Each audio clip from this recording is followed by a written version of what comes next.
Hello, this is Hot Indonesia, your weekly window into this colorful country.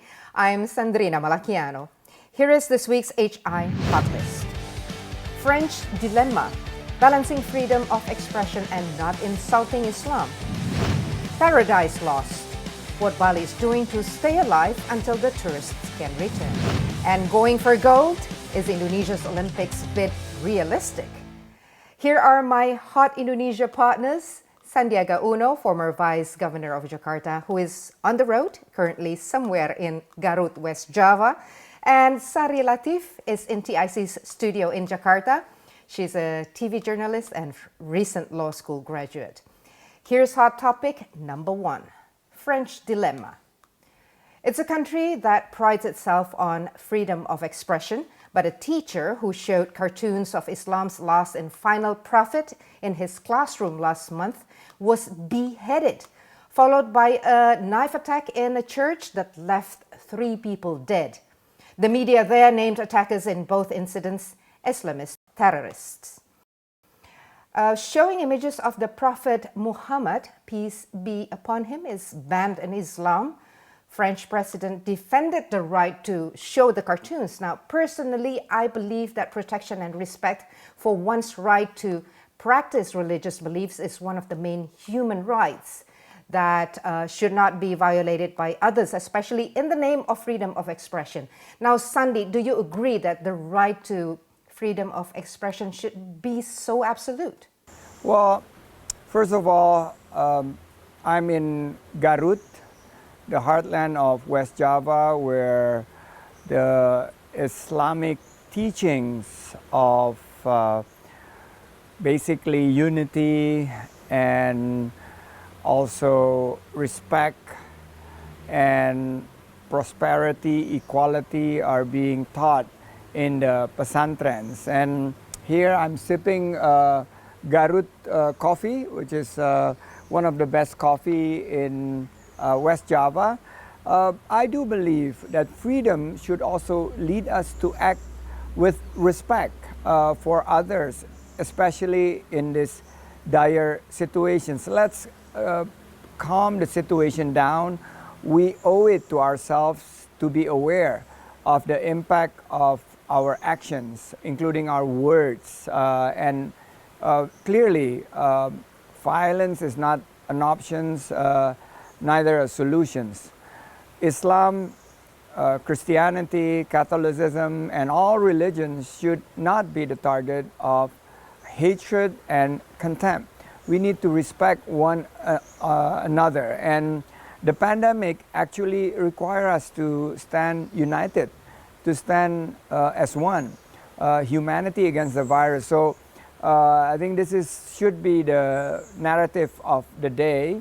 And while we're fighting the pandemic, trying to revive the economy, the discussions about divisive issues such as like this could incite instability, even domestically here in Indonesia. In many countries, people have the right to say anything they want, but should they say a racial slur or religious insult? Now, this could be legal, but definitely not smart, right, Sari? Well, I agree with you, Sandrina. I mean, we do live in a democratic era, let's say, and most countries are. We can say what we want, but when it comes to racial or an insult to a particular religious group or even race or gender, we all know that that's a no-no, especially when it ends up in violence. Now, in this context where a teacher is showing a picture of the Prophet, which they know that in Islam, it's a no-go. And so my question, why did he do that? If the president is defending that to show the cartoons, I think that was an unwise statement. And so, but to end in violence, I agree with Sandy, it's also not a very smart or it's a backlash on Islam. And this is something that, a further discussion needs to be, discussed globally, I guess. Yep, leaders around the world united against Macron's statements, including the Indonesian president saying, "Don't link terrorism with Islam." Now, Sandy, are the people misinterpreting what the French president said? Well, we'd like to appreciate of the support from world leaders to make sure that freedom comes with responsibility. And Indonesia, as the country with the biggest Muslim populations, almost 90% of populations of Indonesia are Muslim, moderate Muslims. We need to show leadership in saying that what Macron is saying is not tolerable. But we need to de-escalate, bring tensions down, and start a dialogue. What would be, I guess, the approach that Prophet Muhammad, peace be upon him, would himself do, because he is always advocating non-violence and making sure that even people from different religions in Medina is actually can live side by side together for prosperity, equality, and justice. And this is what we are trying to build here in Indonesia. So going back to the original, things are going to continue pretty much like this if we don't have respect for one another. So I think open dialogue is needed, and I guess faith around the globe. We need to unite ourselves in order to create stability and achieving world peace.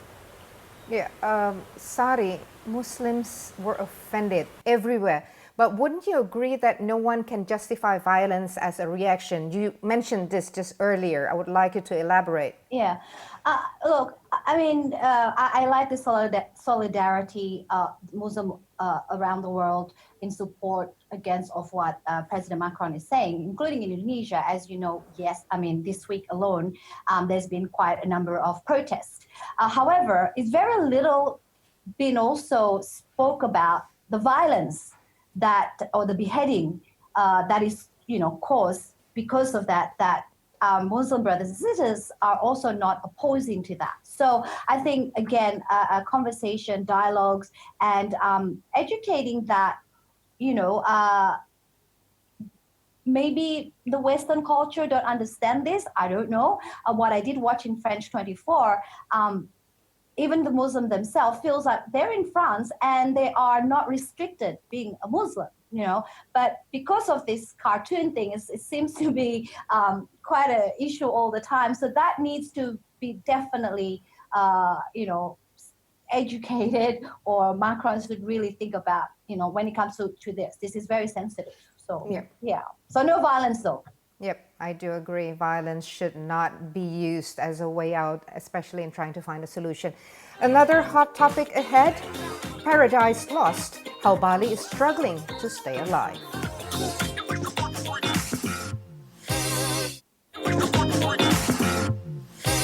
You're watching Hot Indonesia from Jakarta and Garut, West Java. Hot topic number 2, Paradise Lost. Bali is convening a tourism summit in December with a focus agenda how to recover from the devastating impact of the COVID-19 pandemic. Industry stakeholders from all levels must work to welcome visitors once travel restrictions are lifted, hopefully early in the new year. I just got back again personally from a short trip there, and you could clearly see more and more people in hotels and restaurants. The airport there has been seeing more life with the increase of domestic tourists these last couple of weeks. Nevertheless, so many tourism-related businesses are still closed, some temporarily, and sadly, many have permanently collapsed. Sari, what's the first thing tourism leaders must do?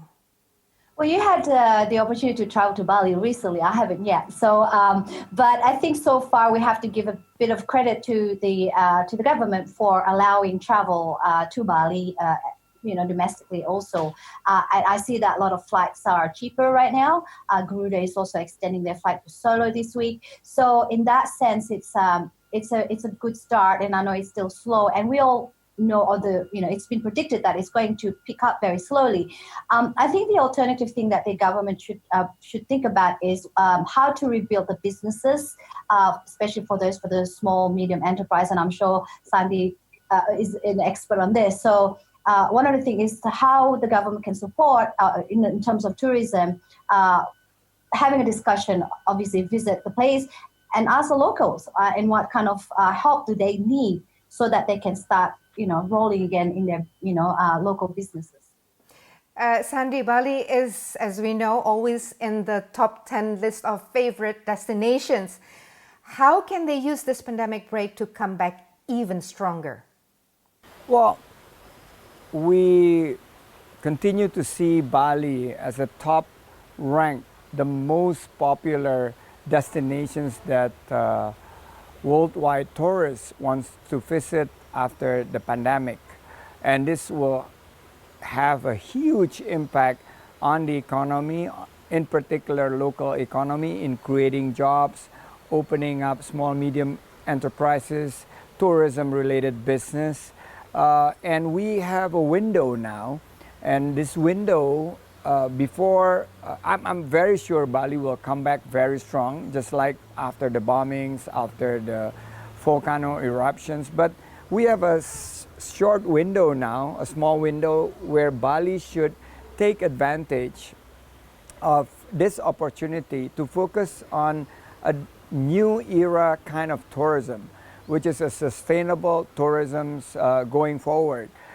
Whereby Bali is very attractive not only because of the destinations, the beauty, but it's because of the culture, the arts, the people, and we need to relook at overdevelopment in the past, which has led to pollutions, which has led to congestions, traffic jams, and infrastructure problems. So this is a great opportunity for everybody to sit together and map a roadmap on identifying the new path towards sustainable tourism that create good and quality jobs for Balinese and for other Indonesians that support Bali as a great destination.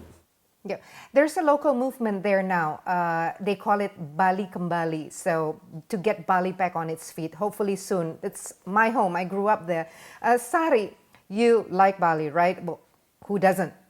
Foreign tourists used to say, you haven't seen Indonesia if you have not been to Bali. Now, amongst your friends, is Bali still popular, or do they go elsewhere now? Bali is still a number one destination. However, we do have plenty of tourist area that we can explore, and a lot of my friends are actually exploring other areas, especially in this pandemic with flights are a lot cheaper. I do have a few friends already booking, flights and to Raja Ampat. And they're heading there because it's affordable at the current condition. And Labuan Bajo is also another popular destination, and Banyuwangi. And so they still prefer to go to Bali, but at the same time, I think people are wanting to explore other areas as well, which is as beautiful. But Bali has, I guess, that Western also culture mix, because we do have a lot of foreign visitors. So, I mean, I feel like I'm a little bit in Australia when I'm in Bali. I'm not restricted in what I wear. so yeah. But there are other places as well that are as beautiful as Bali. Indeed. It's that's where I am in Garut. Right. It's so beautiful. It feels like Ubud. And I was in Belitung last week. It's sort of like so majestic as well and magical, like different part of Bali. So I think we also need to explore there are 10 new Bali as destinations that we could explore that the government is developing. So I think this is a good way to revive the economy, revive job creations, and I think this is a time for us to get together. Yeah. Sandy, aside from what the government has been doing, how can the private sector help themselves? Well, the private sector is now going into a new era of collaborations because in the past we love to compete, and compete. Now the era of the Industrial Revolutions 4.0 with the pandemic just around the corner, we need to ensure that we collaborate, and the private sectors at the end of the day have the best interest to continue to have Bali as a sustainable tourist destination. So they could help also promote. We have a great channel to promote now through mainstream and alternative media. And I guess the private sectors must also ensure that events are being created and led to a very strong narratives that Bali is back, open for business, but also safe because we adopt a very strict discipline for COVID-19 protocol, health protocol. And that's what Hot Indonesia is doing right now, right, guys? Very short to conclude this segment. Sari, any other place in the archipelago, maybe your place of origin you'd like to promote? Yeah, I mean, I'm from West Sumatra, and I say very little about it, which Padang. I should. Padang, you know. Right. Sumatra Barat has a lot of historical, also where Bung Hatta was born, and there's also the Lubang Japang, which is when the Japanese was here. That's in Bukit Tinggi. We have our own version of Big Ben atau Jam Gadang in West Sumatra, and the beaches are also beautiful. Okay, You know, we'll yeah. talk about it maybe in our next episode. Maybe Sandy will be there. Who knows? Okay. Yeah, I'm visiting next time, so I'm in Garut now. We're gonna do another sections in Padang. Hopefully, we could visit the Monday Island. Monday, Okay. Tuesday, Wednesday Island. Okay. Still ahead in Hot Indonesia, can Indonesia really host the Olympics?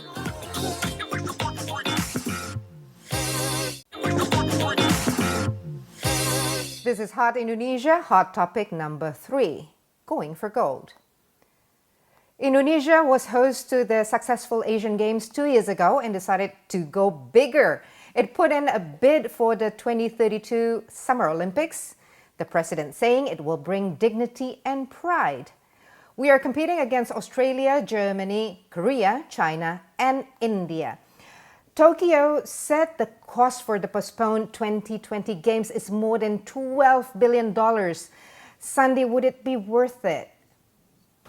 Great idea, and it's always inspiring to make a bid, and I think it will never hurt to set the bar high and try to reach it. We surprised the world, even ourselves, when we successfully hosted the ASEAN Games in 2018. So many countries use the Olympics as a stepping stone towards greater engagements with the sports and other communities, international communities. And I think it's a great incentive for Indonesia's athletes too, because host countries, participants always perform well. So I think this is a good time to recover from the pandemic and cure the economy. It will bring build up to the infrastructures, but at the end of the day, who needs to benefit? It's the Indonesian people, making sure that jobs are created in relations to the preparations of the venue. And I'm excited. I think it will add to another checklist that I want to see in my lifetime that we are hosting the Olympics. Okay, it's still a long way to go, about 12 years from now. So besides infrastructure benefits, we would get global attention from those who know little or nothing about Indonesia. Sari, is that a strong enough reason to have it here? Well, I have to give President Jokowi a salute for being confident about, you know, entering a bidding as well for this Olympic in 12 years' time.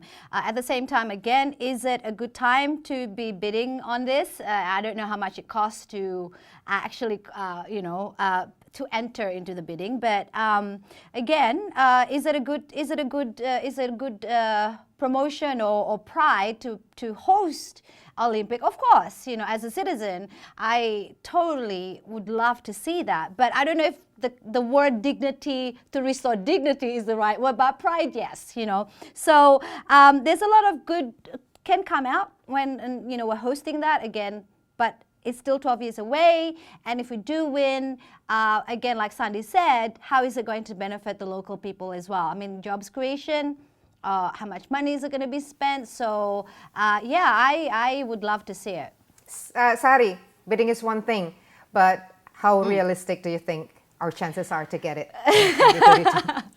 This is hard, because I would love to say that, the chances, perhaps, but I think it's, we have quite a strong competitors, I guess, because I'm not quite sure if our infrastructure is ready for that. I mean, we have 12 years. There's a lot that needs to be fixed before that. If we're going back to the law, there are other laws that we need to focus on before we can get into providing, caring for the Olympic. Yeah. A lot of national issues to settle first. Okay, It's feedback time. We like hearing from you, good or bad, but preferably good. Jeffrey said this on our YouTube page. It's sad that this talk show has to run without Dalton. Well, let me tell you something, Jeffrey. He'll be back very soon.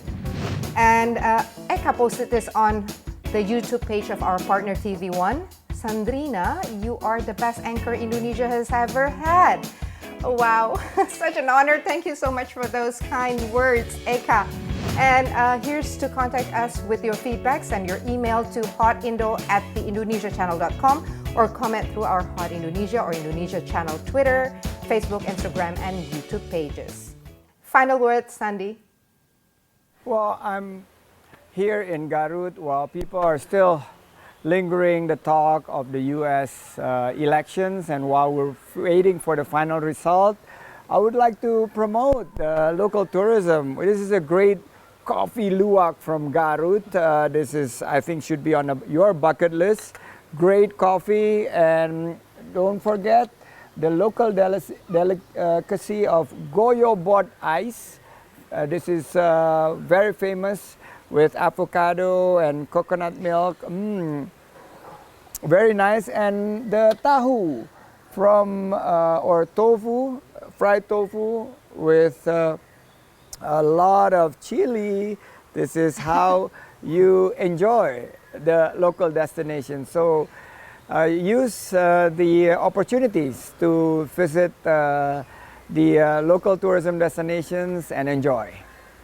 One of the best coffee in the world comes from West Java. Final words, Sari?